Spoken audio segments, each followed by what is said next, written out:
Programme मद्दे मुकाबले में खुश आमदेद। मैं हूं रबिया एहसन और मेरे साथ मौजूद हैं रऊफ क्लास्टा। और आज के प्रोग्राम में जिन टॉपिक्स पे हम बात करेंगे उसमें सबसे पहले सेनेट खजाना कमेटी इजलास, वजीर खजाना का कमेटी को अहमियत देने से इनकार, सेनेटर्स ने बॉयकॉट की धमकी दे दी।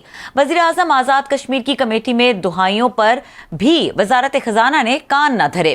कमेटी की हिदायत के बावजूद वजारत खजाना का आजाद कश्मीर हुकूमत को अहमियत देने से इनकार, मुलाकात का टाइम नहीं दिया। दूसरी जानिब सोलर पैनल के नाम पर 78 अरब से जायद का स्कैंडल, एफबीआर ने 2 कंपनीज की ओवर इनवाइसिंग का भांडा फोड़ दिया। बैंकों के भी मुलव्विस होने का इंकशाफ, किस कंपनी ने कैसे ओवर इनवाइसिंग की, तमाम तफसीलात आपके साथ शेयर करेंगे और जानेंगे chairman committee senator Salim Mandviwalla से, जो आज के प्रोग्राम में हमारे साथ मौजूद होंगे।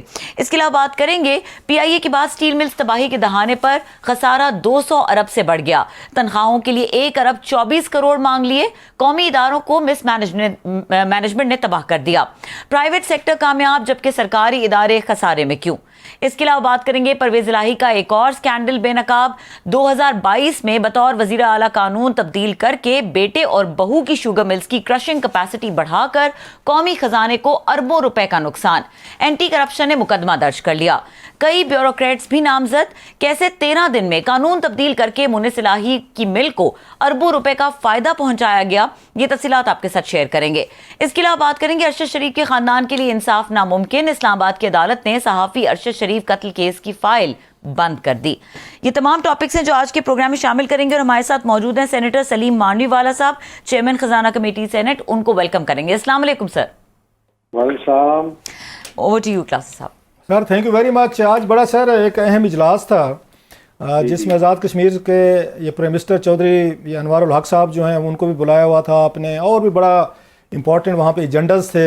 मैं भी मीटिंग में मौजूद था, मेरे कुलीग जो हैं रिपोर्टर जो हैं इमरान मगराना साहब वो भी थे, और बड़ा एक आपके हैवी वेट और बड़े ज़बरदस्त किस्म के सेनेटर्स हैं, सब आए हुए थे क्योंकि उसमें एजेंडा भी हैवी था और जैसे आज़ाद कश्मीर के प्राइम मिनिस्टर हैं उन्होंने भी आना था।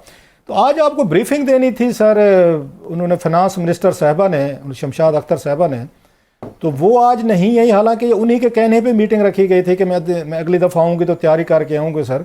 तो व्हाट वेंट रॉन्ग, वो आपकी कमेटी में आज वो फिर नहीं है सर? वो क्लासा साहब, उनका जवाब कुछ ऐसा था कि हमारी कमेटी के जो ऑफिस है उन्होंने कोई कंफ्यूजन कर दी, उनको मैसेज नहीं मिला। पहले तो उन्होंने फोन किया कि कमेटी आप पोस्टपोन कर दे कल, तो हमने उनको कहा कि जी कमेटी का तो ऑलरेडी नोटिस इशू हो चुका है, लोग सारे आ चुके हैं वेरियस जगहों से पाकिस्तान की अटेंड करने के लिए, तो अब हम इसको पोस्टपोन तो नहीं कर सकते। तो उन्होंने कहा जी मैं कोशिश करेंगे मगर वो हमें थोड़ा और टाइम चाहिए। तो इसलिए मैंने आपको मीटिंग में भी ये कहा कि उन्होंने लास्ट मिनट पे ये कहा कि मुझे इंटीमेट नहीं किया गया। अब पता नहीं उनके स्टाफ ने उनको नहीं बताया क्या हुआ। ये सर मांडवीवाला साहब कंफ्यूजन होती नहीं है आप सर। मैं कह रहा इसी तरफ आ रहा था कि वहाँ पे वो सेक्रेटरी फाइनेंस इमदाद बुसाल साहब हैं, वो पिछली दफ़ा मीटिंग में थे, उनको स्टाफ ने कोई कन्फ्यूजन नहीं की। स्टेट बैंक वाले थे, उनको भी कन्फ्यूजन नहीं हुई, जिन्होंने आपसे रब्ता करके उनको अपने मसले थे। तो वहाँ पे एफपीआर चेयरमैन के साथ भी कोई कन्फ्यूजन नहीं हुई सर, सेनेटर्स को भी नहीं हुई, वो भी आए हुए थे। हम सहाफ़ियों को भी कन्फ्यूजन नहीं हुई, हम भी पहुँचे हुए थे। तो कन्फ्यूजन सिर्फ शमशाद अख्तर साहबा को हुई है कि उन तक मैसेज नहीं पहुंचा, उन्हें पता नहीं चला, या वो भी समझते हैं कि वो गवर्नर स्टेट बैंक के लिहाजा उनके कहने पे मीटिंग आज जो है ना आज रख लें, कल परसों कर लें, डेफर कर लें। तो उनका ये मैसेज भेजना जी इसको कल परसों कर लें, but that's very strange. Still उसमें गवर्नर स्टेट बैंक के मोड में है क्योंकि मैं गवर्नर हूँ, लिहाजा मैं जब चाहूँ मीटिंग आज कर लें, कल कर लें, परसों कर लें। मुझे कुछ खुद समझ में नहीं आई कि या तो अगर वो ये कह सकती थी कि मैं तैयार नहीं हूँ, उनके ऑफिस ने ये भी नहीं कहा। उनके ऑफिस ने ये कहा कि जी बस आपने हमें बताया नहीं, ये वो फलाना, मतलब कोई ऐसी एक्सक्यूज दी उन्होंने जो हमें खुद समझ में नहीं आई। अच्छा सर आगे इसको चलते हैं सर। आज आपने उनको बुलाया हुआ था, आज़ाद कश्मीर के प्राइम मिनिस्टर हैं, पिछली दफ़ा भी आए थे, बड़ी ज़बरदस्त बातें की थी, आज भी उन्होंने बड़ी मुख्तसर सी बात की। तो वो तो लगता है कि आपकी इंटरवेंशन के बावजूद फाइनेंस मिनिस्ट्री है जो है वो तो आज़ाद कश्मीर के ये प्राइम मिनिस्टर साहब की जो उनकी अर्जी थी, रिक्वेस्ट थी, और मैं समझता हूँ फेयर डिमांड्स थी, वो तो फाइनेंस मिनिस्ट्री मानने को तैयार नहीं है। वो तो आज़ाद कश्मीर को या एजेके को या उनके प्राइम मिनिस्टर को, वो तो फाइनेंस मिनिस्ट्री सीरियस नहीं लेती सर, जो मुझे आज फील हुआ है आपकी कमेटी मीटिंग में सर। पर ये बात हमें भी फील हुई है और इसीलिए आज सारे सेनेटर्स ने इस बात पर रिएक्ट किया है और इसीलिए ये सब कमेटी बनाई गई थी आज कि इन इश्यूज को एड्रेस किया जाए और आज़ाद कश्मीर के जो इश्यूज हैं उनको हर हालत में हमें रिजॉल्व करना है, चाहे फाइनेंस मिनिस्ट्री जो मर्जी आए कहे, क्योंकि एक तो उनका हाइडल का इशू है जो उनका राइट है जो उनको अब नहीं मिल रहा, तो किसी तरीके से तो उनको हमें अकोमोडेट करना है ताकि वो अपने इश्यूज टेक ओवर करें। सर आज सादिया अब्बासी साहबा ने और मेरा ख्याल है फ़रूक डैक साहब ने भी एक पॉइंट उठाया, that was very serious one, कि दुनिया को क्या मैसेज जा रहा है कि अगर हम 20-25 अरब रुपए जो डिमांड कर रहे हैं आज़ाद कश्मीर के प्राइम मिनिस्टर कर रहे हैं, उनका राइट बनता है अकॉर्डिंग टू दम कि हमें 90 अरब मिलने चाहिए तो हमें 70 अरब मिलने हैं, 20 अरब हमारी कटौती कर ली गई है। और वो फाइनेंस वाले कह रहे थे जनाब हमारे पास तो कंस्ट्रेंट हैं, पैसे भी नहीं है और हमारा इनके साथ इशू है, इनके बनते नहीं है, फलां नहीं बनते, वो नहीं बनते। तो उन दोनों ने तो बड़ी अच्छी बात की, उन्होंने कहा जनाब अगर ये हालत है आपकी, पूरा मुझे 75 साल से मुल्क हमने कश्मीर के मसले पर चलाया है, तो हम क्या मैसेज दे रहे हैं कि हमारे जो अपनी साइड पे है उनको पैसे देने के लिए नहीं है। What is the message we are sending to the world sir, and specially to the Kashmiris? बिल्कुल, we are sending a very negative message और मैं समझता हूं कि हमें अगर कहीं और से भी पैसे काटने पड़े तो हमें काटने चाहिए बजट से और आज़ाद कश्मीर को देने चाहिए। और यही मैंने सेक्रेटरी फाइनेंस को कहा कि आप ये मैसेज कन्वे करें टू द गवर्नमेंट और मैं ये मैसेज प्राइम मिनिस्टर को भी कन्वे करूंगा जब वो वापस आएंगे। राइट। अच्छा सर, आप आते हैं बड़ा स्कैंडल जिस पे आज मैं बड़े अरसे से आपकी कमेटी फॉलो कर रहा हूँ सर, फॉर मैनी ईयर्स, और आप इसको कंडक्ट करते हैं, बड़े अच्छे तरीके से कंडक्ट करते हैं क्योंकि खुद ऑफ फाइनेंस मिनिस्टर रहे हैं, कमेटीज़ के चेयरमैन रहे हैं, सो आपको तमाम का निटी ग्रिटी का पता है। किसी को वैसे आप किसी पे रहमदिली कर दे तो और बात है, अदरवाइज आपको समझ पूरा पता होता है कि who is coming from where और इसमें कहाँ कहाँ प्रॉब्लम है, कहाँ कहाँ पे एरियाज जो हैं वहाँ पे आप स्कैंडल निकाल भी लेते हैं, ग्रिल भी कर लेते हैं। सर आज एक बड़ा स्कैंडल लैंड किया है आपकी इसमें मीटिंग में, एवरीबॉडी वाज शॉक्ड कि 47 बिलियन रुपीस पिशावर की दो पार्टीज ने बैंकों में कैश जमा करवाया, नॉट चेक्स, कैश जमा किया गया। चलो 2, 4, 5, 10, 20 लाख रुपए जो हम सुनते हैं ठीक है, वो कहते हैं कि 2 मिलियन तक तो हो सकता था, यहाँ पर कोई 47 बिलियन रुपीस की कैश उन्होंने जमा करवाया, जिसके अगेंस्ट उन्होंने सोलर पैनल वहाँ से चाइना से मंगवाए हैं, जिनकी ट्रांजैक्शन जो है बाद में पेमेंट्स है जो डॉलरों में हुई है वो सिंगापुर और दुबई में की गई है सर। और एक ही मुल्क से मंगवाया गया, अगर $1 पे एक सोलर पैनल तो उसी मुल्क से $2 पे मंगवाए गए हैं। सर इसकी ज़रा डिटेल देंगे कि इट्स ए शॉकिंग, आपके लिए भी शॉकिंग था, कमेटी मेंबर्स के लिए, अगर ज़रा तफसील बता सकें सर। बीइंग मतलब ये इशू हमने कुछ महीने पहले किसी की कंप्लेन के ऊपर हमने ये इशू उठाया था और हमने एफबीआर को कहा कि आपने क्या किया, तो उन्होंने भी कुछ हमें सही गाइड नहीं किया। उन्होंने कहा जी ये हमने ही डिटेक्ट किया था और हमने फिर इस पे एक्शन ले लिया और ये मैटर रिजॉल्व हो गया। तो मैं समझा था कि शायद कोई ऐसे ही इशू होगा और उन्होंने हमें जवाब भी ऐसा दे दिया, मगर इसके बाद फिर वही कंप्लेन हमारे पास दोबारा आई कि ऐसी बात नहीं है, ये बहुत बड़ा एक स्कैंडल है जिसको छुपाया जा रहा है। तो हमने ये दोबारा कमेटी पे लगाया और आज उनका जवाब डिटेल में आया कि ये एक्चुअली क्या हुआ है। अब मैं आपको बताऊं, जो उन्होंने हमें चीजें बताई हैं सर, वो शिफ्ट कर रहे हैं ये ब्लेम बैंकों के ऊपर, और बैंक जो है वो का हमें तो नहीं पता था, ये तो आज पता चला है कि बैंकों ने इतने बड़े कैश डिपॉजिट लिए और ये एलसीआं थर्ड कंट्रीज में खोली और ये सारा कुछ हुआ। मगर उसके बावजूद जो एफबीआर को चीज देखनी चाहिए, और उन्होंने ये जरूर चीज हुई होगी जो उन्होंने बताई है, मगर जो ओवर इनवॉइसिंग हुई है, तो ये चीज जो है ये तो सिर्फ एफबीआर का काम है, ओवर इनवॉइसिंग को डिटेक्ट करना और उसको कंट्रोल करना। तो इनको उसी वक्त ये चीजें, इन पे एक्शन लेना चाहिए। मगर ये सारे के सारे सोलर पैनल्स रिलीज हुए और एफबीआर ने, कस्टम्स ने इनको रिलीज किया, तो मैं नहीं समझता कि ये सिर्फ ब्लेम बैंकों का है। द फैक्ट इज कि एफबीआर को अगर ये पता चला कि जी उन्होंने पहले 16 सेंट रखी इसकी कीमत और फिर वो 20 सेंट हो गई, फिर वो 30 सेंट हो गई, तो आपने वो कंसाइनमेंट्स को क्यों नहीं रोका और उनकी इन्वेस्टिगेशंस क्यों नहीं हुई? वो सारी कंसाइनमेंट्स रिलीज हो गई। अब जो वो नाम बता रहे थे वो तो ऐसे लग रहा था कि कोई सड़क पे बैठे हुए रेडी वालों ने ये काम कर लिया है। ऐसे कैसे हो सकता है कि दो आदमी जो एक बिल्डिंग में बैठे हों पेशावर में, जिन्होंने ये इतनी बड़ी ट्रांजैक्शन कर दी, और ये सारे सोलर पैनल कहाँ गए, किधर गए, किसको बिके, क्या हुआ इनका? तो ये तो एक बहुत बड़ी मिस्ट्री है। और ये ऐसे वो दो आदमियों के बस में ये काम नहीं था। इसके पीछे जरूर कोई बड़े लोग हैं जिन्होंने ये काम करवाया है उन लोगों से, और फिर उनको यहाँ से भगा दिया और गायब करा दिया। तो ये इतना सिंपल चीज नहीं है जिस तरह से वो बयान कर रहे थे। अच्छा सर, हम ये ओवर इन्वेस्टिंग को मनी लॉन्ड्रिंग कह सकते हैं कि एक चीज जो 5 रुपए की बाहर एलसी खोली, 10 रुपए की, पैसा तो बाहर चला गया, फिर वहां पे जाकर रिकवर कर लो। Was it legalised money laundering के हमारे डॉलर्स जो हैं अगेंस्ट, वो टोटल बताया 76 या 80 बिलियन रुपीज के करीब ये सोलर पैनल वगैरह, सिर्फ एक ही उसकी बात हो रही सोलर पैनल की। सो 80 बिलियन रुपीज के करीब या उस वैल्यू में जो डॉलर्स है जो ज्यादा वैल्यू करके उसको बाहर भेजे गए हैं, तो इसको लीगलाइज मनी लॉन्ड्रिंग कहा जाएगा कि उन्होंने लीगल तरीके के इख्तियार किए और उन्होंने वो जो ओवर इन्वेस्टिंग की कि कम कीमत चीज खरीदी, यहाँ पे महंगी उन्होंने बता के पैसे बाहर भेजे है। और ये एक लीगल तरीका है डॉलर बाहर भेजने का।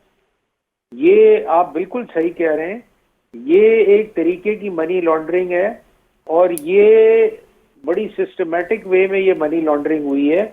इसीलिए हमें कितनी दफा ये कंप्लेन आई है, और लोग जिन्होंने ये कंप्लेन भेजी है वो कहते हैं जी आप हमें बुलाएं, हम आपको बताएंगे हुआ क्या है। तो सर बुलाया ना उनको अगली मीटिंग में सर। हाँ, तो सर? अब यही मैं, क्योंकि इस पे ये फिर वही मसला आ जाता है ना कि कमेटी के पास आपने देखा इतना टाइम नहीं होता, इतने सारे एजेंडा होते हैं।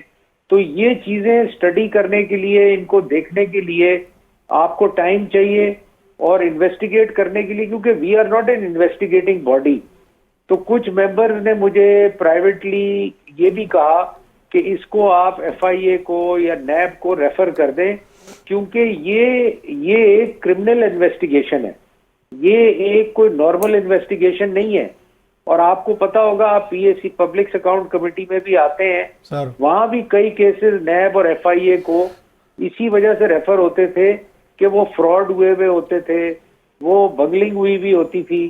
तो अब हमारे लिए बहुत बड़ा चैलेंज है कि इसको हम कैसे आगे लेके चले। अच्छा सर, माजी में आपने बात की सलीम साहब के नैब को भेजे गए एफआईए को, मैं बड़ी कमेटीज में बैठा हूँ, बड़े केसेस नैब को रेफर हुए सर।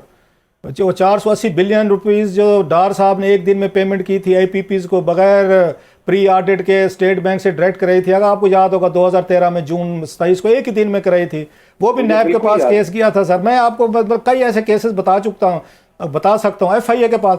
मुझे तो नहीं याद पड़ता कभी एफआईए ने या नैब ने किसी एक बंदे को प्रोसिक्यूशन करके सजा दी। हाँ, आप उनके रोजी रोटी का बंदोबस्त कर रहे हैं सर, बार्गेनिंग होगी, बार्गेनिंग चिप उनकी बेहतर हो जाएगी जिन अफसरान के पास केसेस जाएगा। बाकी एफआईए ने नैब ने अब तक कब किसी को सजाएं दिलवाई हैं, कब को उन्होंने प्रोसिक्यूशन की है? कोई आपके नोटिस में है ऐसे केसेस एफआईए ने या नैब ने आपकी कमेटीज या उससे पीएससी से गए हो केसेस पे कभी उन्होंने कोई उन्होंने एंड तक लेकर गए? पीएससी के, क्योंकि पीएससी में वो घड़ी घड़ी आके रिपोर्टें देते थे, तो इन कई केसेस उन्होंने रिकवरीज की हैं, ऐसा नहीं है।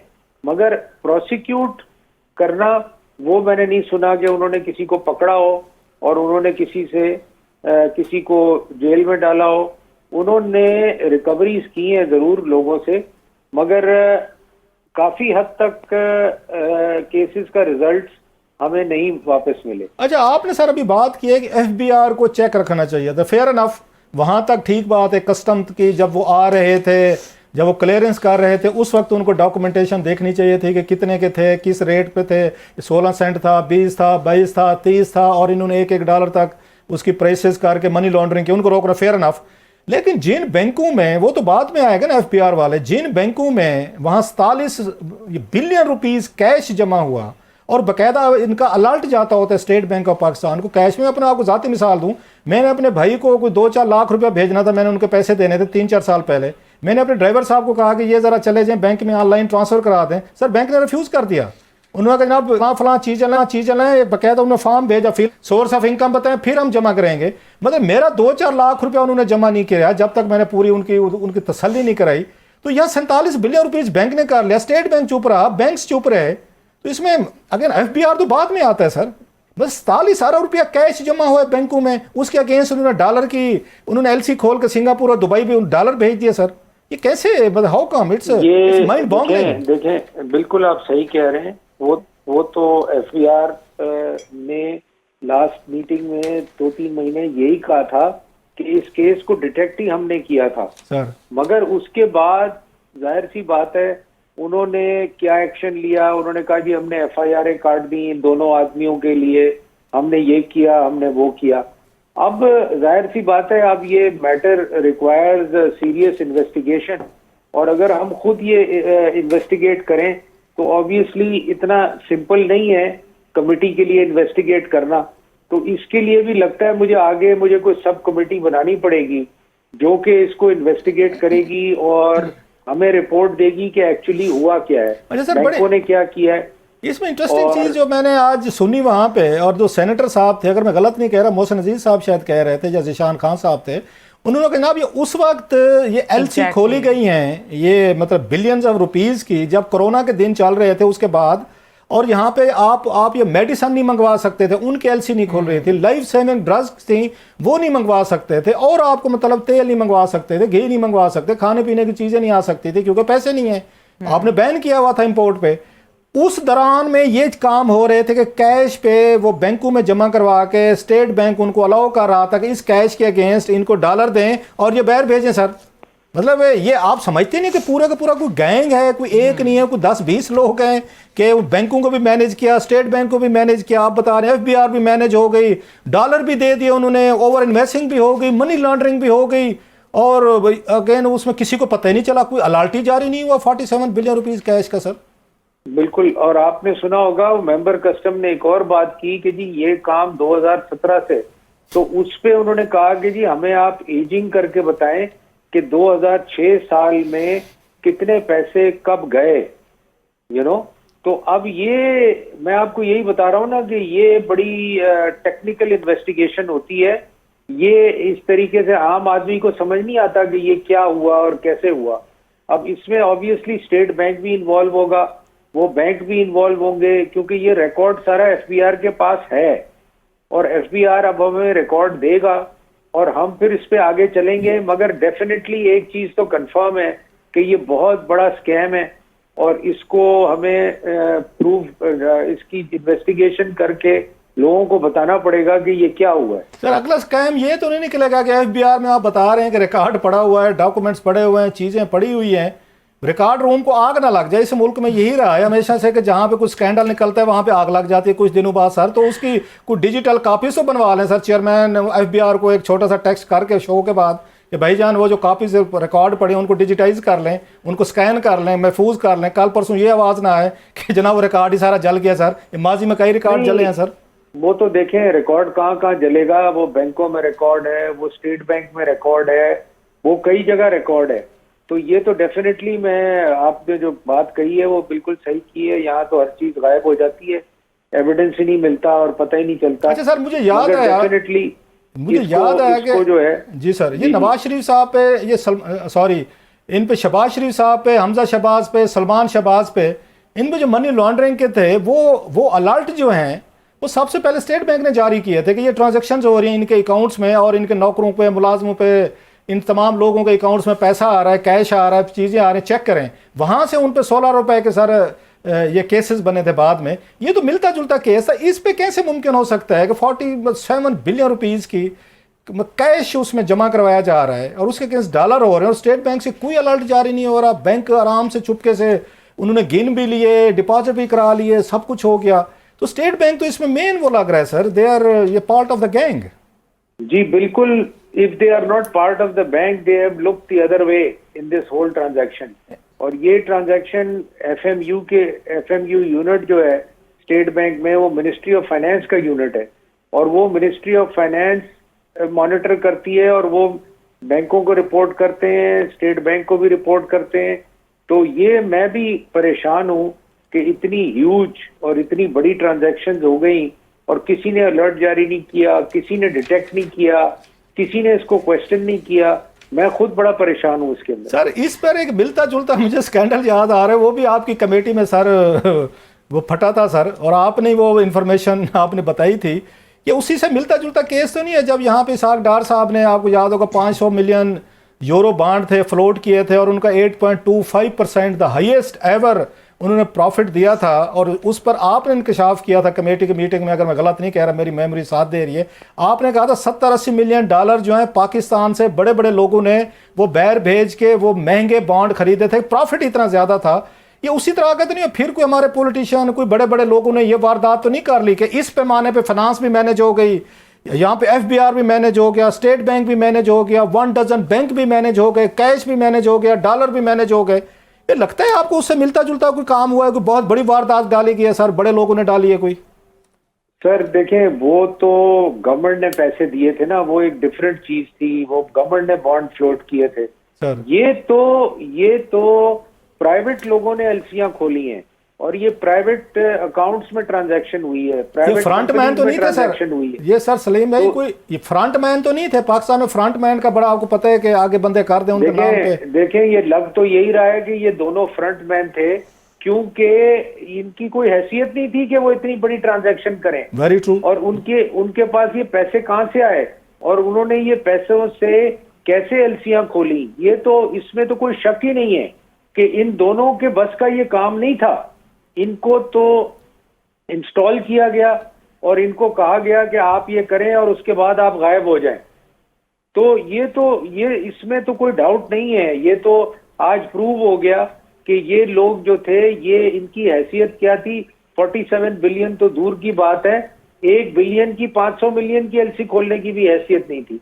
तो ये चीजें डेफिनेटली इन्वेस्टिगेशन में सामने आएंगी कि once we come to know and once we ask the state bank और बैंक जो इन्वॉल्व है दोनों, वो भी एफबीआर ने आज कहा है कि हमें भेज देंगे। तो वो जब सारी चीजें हमारे पास आ जाएंगी तो उसके बाद, और एक और चीज मैं आपको बताऊं सर, फर्दर जो हमें इंफॉर्मेशन आई वो कॉमर्स मिनिस्ट्री से आई। अच्छा। उन्होंने हमें बताया कि इतने सोलर इंपोर्ट हुए हैं और इतनी लोगों ने इंपोर्ट किए हैं और इस तरीके से इंपोर्ट हुए हैं, और महंगे तो वहां से अलग इंफॉर्मेशन हमें आई है। और महंगे तो इंपोर्ट किए इन्होंने, महंगे जो कि सस्ते थे महंगे इन्होंने शो किए। सारा इशू ही महंगों का है जी। और इतने सोलर पाकिस्तान में इतनी जल्दी आना मेरी नजर में, और उनको फिर आगे इंस्टॉल होना और बिकना, तो ये तो एक प्रॉपर प्लान के तहत काम हुआ है। अच्छा सर, वैसे भी लाहौर, कराची, इस्लामाबाद के लोगों को, मैंने अपना बता रहा हूँ कि मैं नहीं जमा करवा सका, भाई के अकाउंट में मैंने उसके पैसे देने थे, इस्लामाबाद की बात कर रहा हूँ सेंटर। तो ये तो पिशावर की एक बिल्डिंग थी, वहाँ पे बैठ के वो पिशावर से वो पैसे जमा करवा रहे थे, जो ऑलरेडी अखबान मतलब स्मगलर्स के हवाले से बड़ी खबरें छपती हैं डॉलर वगैरह के हिसाब से कि डॉलर भी स्मगल हो रहा है। अब ये लीगल तरीके से स्मगल हुआ, बैंकों ने फिर भी उस पर, स्टेट बैंक ने बैंकों में, मतलब मेरे लिए इट्स माइंड बॉगलिंग सर। मतलब बड़े बड़े मनी लॉन्ड्रिंग के हमने केसेस सुने हैं। 47 बिलियन रुपीज को कैश उठा के किया है, बैंक में उन्होंने जमा करवाए हैं और बैंकों ने उसके अगेंस्ट डॉलर इशू करके सिंगापुर और दुबई भेज दिए सर। जी जी, वैसे बिल्कुल ऐसे ही है। तो सर जी, अच्छा मेरी रिक्वेस्ट होगी, आप कह रहे हैं कमेटी बना देंगे सर, ये बहुत बड़ा इशू है, आप इसको जीरो टॉलरेंस लें। आपके पास इन्वेस्टिगेशन की पावर्स हैं, आपके पास बड़ी सारी, इतने बड़े आपके इंटेलिजेंट सेनेटर्स बैठे हैं, हिमात से बड़े ज़हीन लोग हैं, आप खुद माशाल्लाह फाइनेंस मिनिस्टर रहे हैं सर। अभी आपसे बेहतर कौन इन्वेस्टिगेशन कर सकता है? नायब और एफआई वाले क्या कर लेंगे? उनको असिस्ट करवाएं आपको आके सर, इसको जीरो टॉलरेंस करें, इस कौम को बताएं जरा कि एक दफा हमें जरा क्लैरिटी आ जाए, सारी डिटेल आ जाए, फिर इस किस्म का कोई डिसीजन लेना पड़ेगा, किसी एजेंसी को इन्वॉल्व करना पड़ेगा कि वो इसको इन्वेस्टिगेट करके हमें 15 दिन में, 1 महीने में हमें रिपोर्ट दें। अच्छा, आपको लगता है कि हमें दुश्मनों की कोई ज़रूरत नहीं? माशाल्लाह कि हमने 70-80 बिलियन रुपीस कैश पे डॉलर बैच भिजवा दिए हैं, और जो वहाँ पे वो पैनल आना था 16 सेंट का, 20 या 22 का, वो 1-1, 2-2 डॉलर उसकी प्राइस हमने जो भी उसकी मेजरमेंट थी लगाई, और हमारे तमाम लोग शामिल हैं इसमें, बैंक भी शामिल है, एफबीआर भी शामिल है, स्टेट बैंक भी शामिल है, इसमें कस्टम्स भी शामिल हैं, इसमें सारा अमला शामिल है कि पाकिस्तान से पैसा बाहर जा रहा है, डॉलर बाहर जा रहे हैं, हम दुनिया भर से भीखे मांग रहे हैं, डीलें कर रहे हैं, IMF की शरायत मान रहे हैं। अगलों ने बैठे बिठाए sir, with in days, with in months उन्होंने बिलियंस और रुपीज़ के अगेंस्ट डॉलर भिजवा सिंगापुर और दुबई भिजवा दिए सर। तो इस मुल्क को दुश्मनी की ज़रूरत है सर, जो हशर किया गया इस नहीं, एक केस बिल्कुल, में। ये तो मुल्क दुश्मन लोग भी हैं, और ये मैं समझता हूँ कि ऐसे लोग हैं जिन्होंने एक प्लान्ड वे में ये काम किया है, और यहाँ से डॉलर ऑफिशियली उन्होंने बाहर भी भेजे हैं। और उसके बाद जैसे वो एक ने जिक्र किया कि वो म्यूचुअल लीगल असिस्टेंस में वो ताहिर साहब जो थे, आपने देखा था, एक्स एलाइड बैंक के प्रेसिडेंट थे, उन्होंने कहा जी ये तो हो ही नहीं सकता, और आपको तो म्यूचुअल लीगल असिस्टेंस में ये भी पता लग सकता है कि जहां ये डॉलर गए हैं वो कौन लोग थे और वो किसके पास गए थे। ये सारी चीजें आपको मुल्कों से भी इंफॉर्मेशन आ सकती है। अच्छा मांडवाला साहब, क्विकली अगर थोड़ा सा एसएमई बैंक को भी टच कर लें, क्योंकि उनके जो सदर हैं ताहिर कुरैशी साहब, उन्होंने भी इजलास में ब्रीफिंग दी और उसके ऊपर भी काफ़ी जो है वो डिस्कशन हुई। क्या कहेंगे इस सारे मुद्दे के मामले में? देखें, एसएमई बैंक को कैबिनेट ने डिसाइड किया, गवर्नमेंट ने डिसाइड किया कि आप बंद कर दें। उन्होंने कहा जी हमने इसको बेचने की कोशिश की, इसका कोई खरीदार नहीं था क्योंकि इसमें लॉसेस बढ़े हैं। तो हमने पहले भी, जो मैंने क्वेश्चन किया उनको कि हमने पहले भी जब बैंक प्राइवेटाइज किए तो उनमें बड़े लॉसेस थे, तो गवर्नमेंट ने वो लॉसेस सेट असाइड किए, एडजस्ट किए, उनका कैपिटल बढ़ाया, और फिर हमने उनको प्राइवेटाइज किया क्योंकि वो प्राइवेटाइज होने के काबिल नहीं थे। इतने बड़े लॉसेस के साथ उन बैंकों को कोई नहीं खरीदता। तो ये चीज हम एसएमई बैंक को भी प्राइवेटाइज करते और कहते कि जी हम इसके लॉसेस राइट ऑफ करेंगे या गवर्नमेंट ओन करेगी। और क्योंकि एसएमई बैंक का होना पाकिस्तान में बहुत जरूरी है, वो इसलिए कि हमारा एसएमई सेक्टर को फाइनेंसिंग ही नहीं मिलती, और उनको हम किसी तरीके से फाइनेंसिंग, और कोई हमारे पास तरीका नहीं है। बैंक जो है वो तैयार नहीं है उनको फाइनेंस देने के लिए। वो बड़े बड़े, जैसे वो मोहसिन अजीज साहब या दूसरे सेनेटर कह रहे थे, बैंकों के से सबसे बड़ा बोरोवर तो गवर्नमेंट खुद है। तो वो कहते हैं गवर्नमेंट को पैसे दे दें, आराम से बैठ के इंटरेस्ट लें, हमें क्या जरूरत है हम किसी सेक्टर को या किसी प्रोविंस में फंडिंग करें। तो ये इस नो डाउट कि ये बहुत बड़ा चैलेंज है एसएमई का, और ये गवर्नमेंट को सोचना चाहिए था कि इस किस्म के इदारे को, हालांकि उसको वो प्राइवेटाइज करते और प्राइवेटाइज करके उसका मैंडेट अपनी जगह रखते, और उस एसएमई बैंक को सपोर्ट करते कि आप एसएमई सेक्टर को सपोर्ट करें, फंडिंग करें, और गवर्नमेंट उस बैंक को सपोर्ट करती। होना तो ये चाहिए था, मगर अब कैबिनेट ने डिसाइड कर दिया कि उसको बंद करें, तो अब तो चेंज उसको करना मैं समझता हूँ बड़ा मुश्किल है। बट एसएमई सेक्टर का बहुत बड़ा ये चैलेंज है पाकिस्तान के लिए, क्योंकि एसएमई सेक्टर को, जैसे उन्होंने बताया, कोई 40% पे पैसे ले रहा है मार्केट से, कोई 50% पे ले रहा है। वो इसलिए कि उनको कोई हेल्प ही नहीं करता, उनको कोई लोन ही नहीं देता, उनको कोई फाइनेंस ही नहीं करता।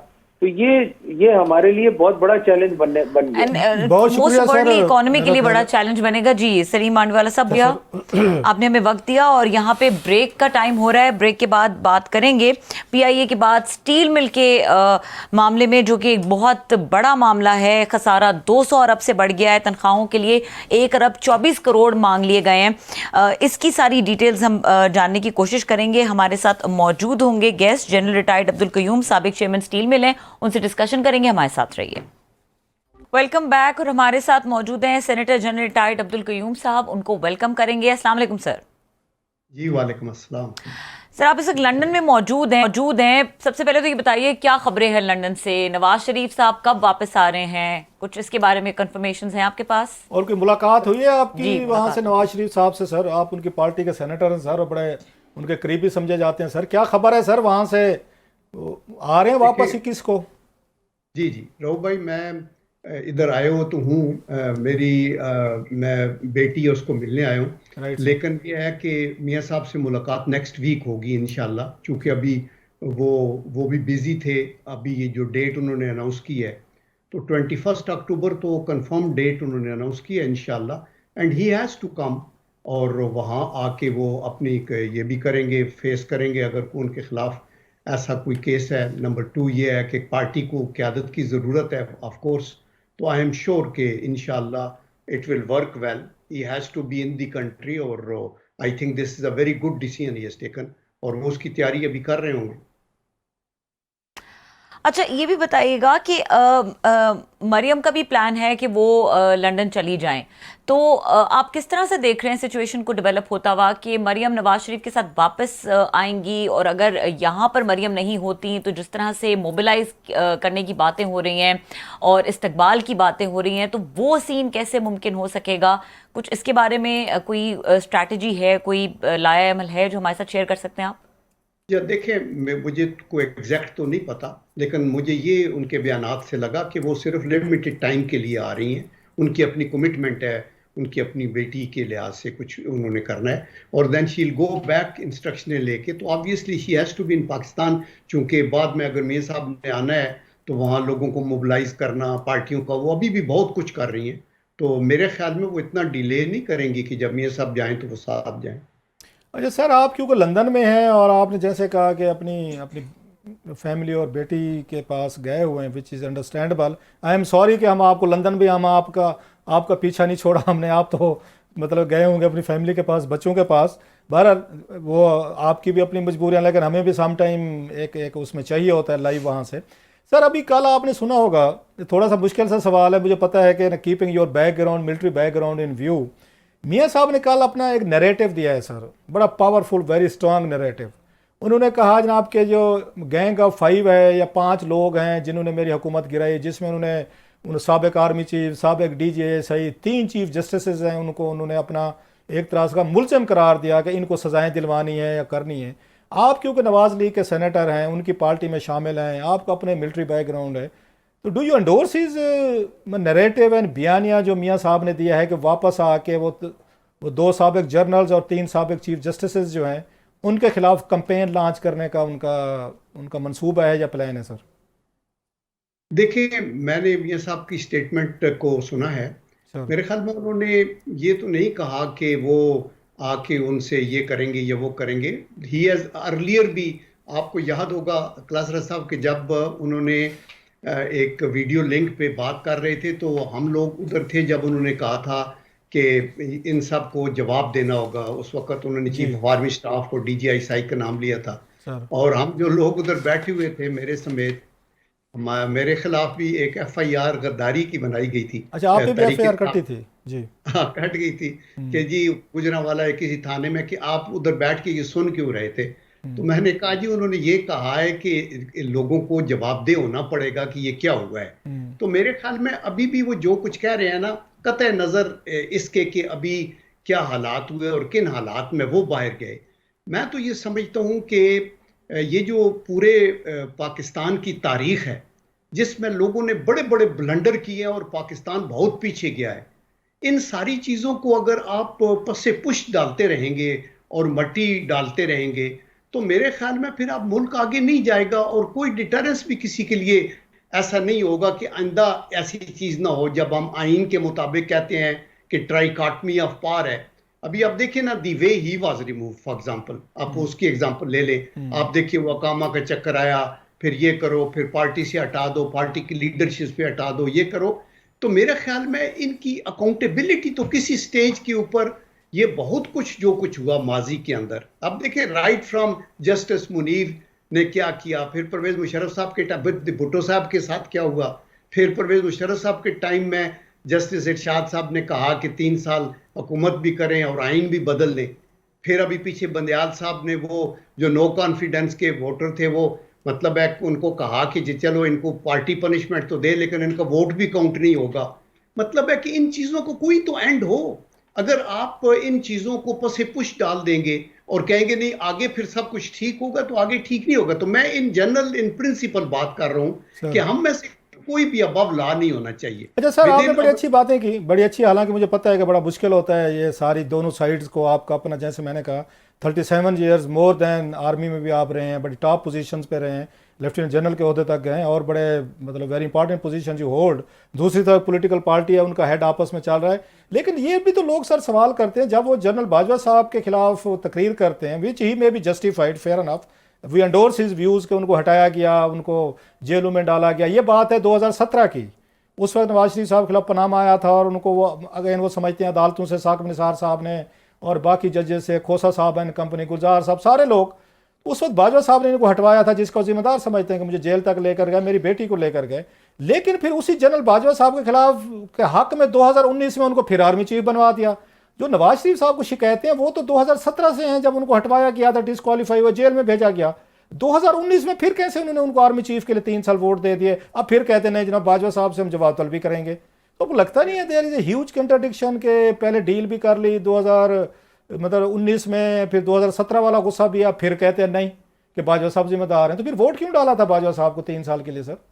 जी देखिए, ये आप रऊफ भाई आप समझते हैं, उन्होंने एक्सटेंशन के लिए वोट नहीं किसी ने डाला था। एक बिल तहरीक इंसाफ ने पुटअप किया था जिसमें कुछ चीज़ों को तय किया गया था कि जो प्राइम मिनिस्टर है, कोई भी प्राइम मिनिस्टर, वो एक्सटेंशन दे सकता है अंडर एक्सट्रीम जो भी सर्कमस्टांसेस हो उनके ऊपर। वो कोई बाजवा साहब की फोकस्ड बात नहीं थी कि इनको एक्सटेंशन दे या ना दे। Beneficiary sir, he was the first beneficiary. ये तो डिसीजन प्राइम मिनिस्टर का होगा ना। आपको अगर ये कहा जाए कि ये ठीक है प्राइम मिनिस्टर की, हम ये पार लेना नहीं चाहते कि अगर लेट से मुल्क में इमरजेंसी है, कोई ऐसे हालात हो गए हैं जिसके अंदर, तो वो उसको एक्सटेंशन देने का मजाज है। वो उसके ऊपर, मैं उस वक्त सेनेट में था सर, और इंस्ट्रक्शन ये थी कि ये बिल जो आया है इसको हम अपोज नहीं करते, और उसको सपोर्ट किया कि ठीक है प्राइम मिनिस्टर को ये पार होनी चाहिए। लेकिन क्या प्राइम मिनिस्टर फिर नवाज शरीफ साहब ने एक्सटेंशन दे दी बाजवा साहब को? नहीं, ये तो एक्सटेंशन फिर उन्होंने दी ना, जो तहरीक इंसाफ के जिन्होंने अपना वो आगे दिया, बिल पास किया। तो इसलिए मेरे ख्याल में ये चीजें जो है ना, एक्सटेंशन कभी भी फायदेमंद नहीं होती। जिन्होंने ली हैं आई एम श्योर वो भी रियलाइज करते होंगे, ये पूरे अदारे का इफेक्ट भी करती हैं। और दूसरा ये है कि ये भी नहीं होना देखा जाए। मैं अगले दिन एक टीवी पे सुन रहा था कि मियां साहब ने तो बाजवा साहब को बनाया था, तो आप फिर मुखालफत क्यों करते? देखिए, बनाने का मतलब ये तो नहीं हो सकता कि आप फिर को गारंटी ले लें।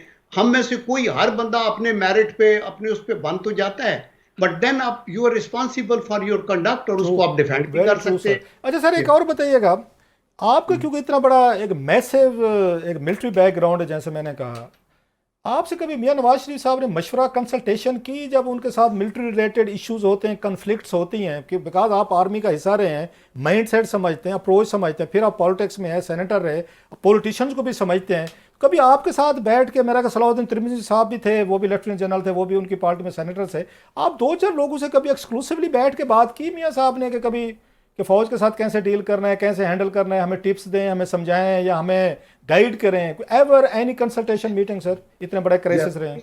देखिए, हम 2 नहीं 3 थे। जनरल कादर बलोच, सॉरी कादर साहब भी थे, यस।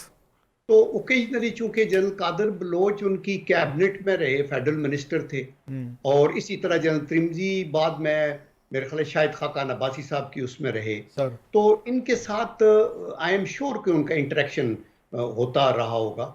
और मैं भी ओकेजनली जब मिला तो obviously with all candid honesty मैंने अपनी तौर के ऊपर अपना व्यू डायरेक्टली या इनडायरेक्टली उनको ये कन्वे करता रहा मुल्क के मफाद के अंदर। नहीं, आप खुद करते रहे या उन्होंने आपकी एडवाइस सीख की? दोनों में फर्क है सर। आपने वॉलंटियर किया कि ऐसे ऐसे नहीं होना चाहिए या ऐसे ऐसे होना चाहिए बाई डीलिंग विद एस्टैब्लिशमेंट, या उन्होंने आपसे कहा जो उनका स्टाइल है कि कयूम साहब तुसी दसो की करना चाहिए, ये उनका स्टाइल जिस तरह पूछते हैं बड़े मोहब्बत वाले अंदाज में? देखें, मेरी इस तरह, चूंकि मैं उनके उस कोर ग्रुप के अंदर या वहां नहीं था, तो मेरी डायरेक्टली, देखें, जब शहबाज शरीफ साहब इंटरेक्ट करते रहे तो बहुत सी ये चीज़ें जो मियां साहब तक कन्वे होती रही, तो उनके साथ भी मेरा इंटरेक्शन होता रहा। तो मियां साहब कंसल्ट ज़रूर करते रहे हैं मुख्तलिफ लोगों को मुख्तलिफ पहलुओं के ऊपर। और फिर देखिए 3 दफ़ा वो प्राइम मिनिस्टर रहे हैं, कितने चीफ उन्होंने बनाए हैं, आर्मी से भी डील किया है, तो आई एम श्योर कि उनके पास अपना भी नॉलेज है। लेकिन मैं आपको अश्योर करता हूँ रऊफ भाई कि मुझसे जब भी कभी बात होगी तो मैं बिल्कुल विद ऑल ऑनेस्टी, ध्यानदार, कई दफा ये होता है कि आप अपने बॉस को खुश करने के लिए वो बात कहते हैं जो वो सुनना चाहता है। सर, हमने छोटा सा वक्फा लेना है, लेकिन आप हमारे साथ लाइन पे लाइएगा। कोई स्टील मिल के भी 2-4 सवालात बचते हैं। स्टील मिल को भी हेड किया, बहुत सारे कम लोगों को पता होगा, और बड़ा सक्सेसफुली आपने अपने दौर में उसको चलाया है। वो प्रॉफिट में थी जब आप उसके एमडी या चेयरमैन थे। जरा ब्रेक के बाद सर वापस आ रहा है, मेरा ख्याल रबिया ने ब्रेक लेनी है। जी, ब्रेक के बाद वापस आएंगे, डिस्कशन कंटिन्यू करेंगे। जो अहम सवाल क्लास आपने जिक्र किया स्टील मिल के हवाले से, वो करेंगे। हमारे साथ रहिए। Welcome back. और अब्दुल कयूम साहब, जो इम्पोर्टेंट चीज़ ब्रेक से पहले क्लास आपने जिक्र किया कि आपने हेड किया है स्टील मिल को और ये पाकिस्तान का एसेट रही है, प्रॉफिट में थी उस वक्त, लेकिन इस वक्त ये पाकिस्तान के लिए एक बहुत बड़ा बोझ बन चुकी है और ये खसारा बढ़ता जा रहा है। ये खसारा जो है इस वक्त 200 अरब से जायद का हो चुका है। तो इस क्राइसिस को किस तरह से देखते हैं आप? तो रेलेवेंट हैं, आप जानते हैं कि क्या किस तरह से इसकी फंक्शनैलिटीज़ हैं, किस तरह से देख रहे हैं इस पूरे क्राइसिस को? या देखें बीबी, मैं स्टील मिल का चीफ एग्जेक्टिव भी था और चेयरमैन बोर्ड ऑफ डायरेक्टर्स भी था। मैं सिर्फ ये इस मखसूस टाइम में ये बताना चाहता हूँ कि स्टील इंडस्ट्री किसी भी मुल्क की जो इकानमी है उसकी बुनियाद फराम करती है। और स्टील मिल्स जो हैं वो एक तो मेटलर्जी के ऊपर अपने इंजीनियर ट्रेन करती है जो बैरूनी दुनिया में भी जाके काम करते हैं। और ये जो स्टील के सिर्फ ये बिलेट और सरिया ही बनाते नहीं, कंस्ट्रक्शन मटेरियल, बल्कि स्टील एक ऐसी इंडस्ट्री है जिससे और बहुत सी इंडस्ट्रीज चलती हैं। मसलन टूल्स बनते हैं, मसलन ट्रैक्टर्स बनते हैं, मसलन कारों के लिए स्टील है, मसलन और हाउस होल्ड के लिए स्टील के आइटम्स होते हैं। तो ये एक बड़ा इंपॉर्टेंट सेक्टर है। तो पाकिस्तान ने जब स्टील मिल बनाई तो ये कहा गया कि ये ऐसी है जैसे मिसाइल टेक्नोलॉजी आपने हासिल की है, लेकिन अनफॉर्चुनेटली इसको हमने हैंडल ठीक नहीं किया। अभी कुछ लोग कहते हैं कि प्राइवेट सेक्टर में हो तो शायद बेहतर है, कुछ लोग कहते हैं नहीं पब्लिक में भी चल सकती है। मैं ये समझता हूं कि पब्लिक या प्राइवेट सेक्टर दोनों में ये अदारे चल सकते हैं, प्रोवाइडेड आपकी गवर्नेंस बेहतर हो। यानी किसी भी अदारे की परफॉर्मेंस का दारोमदार इस पर नहीं है कि वो प्राइवेट सेक्टर में है या पब्लिक सेक्टर में है। आप ये देखें कि आपने कराची की जो इलेक्ट्रिक सप्लाई कारपोरेशन है उसको प्राइवेट किया भी तो वो शैम्बल्स के अंदर है, अभी भी उसका भी बहुत ज्यादा वो है। आपने उनको आप मिलर ट्रैक्टर्स और गाजी ट्रैक्टर्स वगैरह वो अपने प्राइवेट किए तो वो बहुत अच्छे 30,000 ट्रैक्टर्स बना रहे हैं। तो ये मुश्किलात हैं, इसकी सिर्फ गवर्नेंस के फेलियर्स हैं, या इसको पब्लिक सेक्टर में रखा जाए या प्राइवेट किया जाए। मैंने जब ये टेक ओवर किया 2004 की बिगिनिंग में तो उस वक्त इसका 12 अरब रुपए का कर्जे में थी। एक्चुअली टोटल 19 बिलियन था, लेकिन इसकी फाइनेंशियल रीस्ट्रक्चरिंग हुई तो 7 बिलियन तो इंटरेस्ट मनी थी, वो तो हमने अलग कर दी। रीस्ट्रक्चरिंग इशरत हुसैन साहब ने की, डॉक्टर इशरत हुसैन ने, और 12 अरब से तकरीबन 9 या 8.5 अरब पे ले आए। मेरे से पहले जो चेयरमैन थे कर्नल अफजल मरहूम, उनको हार्ट अटैक हुआ, चले गए। इसके बाद ये 7.8 बिलियन का कर्जा मैंने खत्म किया, फिर 18 अरब का प्रॉफिट लिया, जिसमें से 6 अरब रुपए गवर्नमेंट को इनकम टैक्स दिया चूंकि लायबिलिटी जीरो हो गई थी। और मैं उस वक्त 6 अरब का खाम माल था, 6 अरब के फिनिश प्रोडक्ट्स पड़े थे और 10 बिलियन की सेविंग भी थी। ये 13 सितंबर 2006 को आप इनकी अकाउंट बुक देखें। लेकिन इसके बाद फिर आप गिद्दें जिस तरह मुर्दे को खाती हैं, अगर आप पोलिटिसाइज करेंगे और अंदर से पैसा और एहतसाब और अदल का निज़ाम आपका बिल्कुल नहीं होगा और कोई बंदा अकाउंटेबल नहीं ठहरेगा और लंबे लंबे केसेस चलेंगे, उनके फैसले ही नहीं होंगे, फिर जमानतें हो जाएंगी, तो कौन सा अदारा फिर चलेगा? तो मैं ये समझता हूं कि स्टील की पाकिस्तान में रिक्वायरमेंट तकरीबन 8 से 10 मिलियन टन है। अच्छा सर, जनरल साहब, आप मुझे याद पड़ता है सर आपके दौर में वाकई प्रॉफिट में थी, जब आप छोड़ के गए थे 12 बिलियन रुपीस का प्रॉफिट था पीपल्स पार्टी, और फिर चिरागों में रोशनी ना रही, आज तक बहुत बड़े लॉसेज हैं एंड अच्छे खासे। आप उस वक्त जब प्राइवेटाइज किया जा रहा 24 बिलियन रुपीस की इसकी बिडिंग हुई थी, आपने अपोज किया था, सुप्रीम कोर्ट में गए थे और जिसके बाद इसको रोक दिया गया था। बहुत सारे लोगों ने तनकीद भी की थी कि जनाब के उसके बाद नुकसानात हुए तो सुप्रीम कोर्ट ने जो रोक दी थी, और आप पटिशनर थे अगर मैं गलत नहीं कह रहा, 2007 का मुझे याद पड़ता है, 6-7 का। आप समझते हैं कि आपको पटिशन करके रोकना इसको ये ठीक फैसला था, या उस वक्त बेहतर था इसको प्राइवेटाइज कर दिया जाता? 24 बिलियन रुपीस कुछ तो मिल ही रहा था, तो आपको वो पटिशन फाइल नहीं करनी चाहिए थी, या आप समझते हैं नहीं आपका फैसला ठीक था?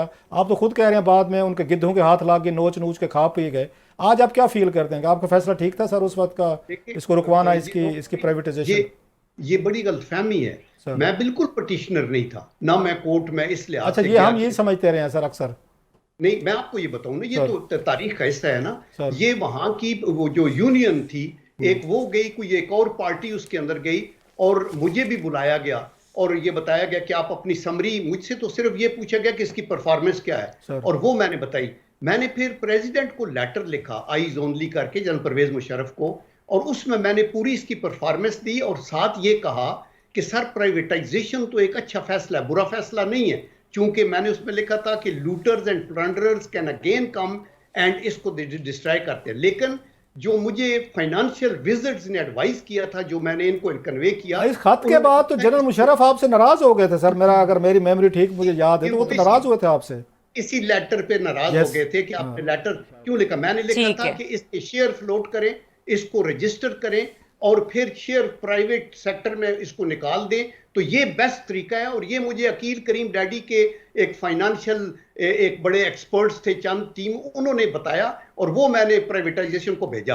तो मेरा कोई प्राइवेटाइजेशन के मैं बिल्कुल खिलाफ नहीं था, मैं तो सिर्फ ये कह रहा था दी वे यू आर डूइंग। और यही फिर बाद में फुल कोर्ट ने कहा कि there were errors of omission and commission and it was being done in indecent haste. ठीक है जनरल साहब, बहुत शुक्रिया, आपने हमें टाइम दिया और एक्सक्लूसिव डिटेल शेयर की। यहाँ पे प्रोग्राम का वक्त खत्म हो गया, देखने के लिए शुक्रिया, इजाजत दीजिए, अल्लाह।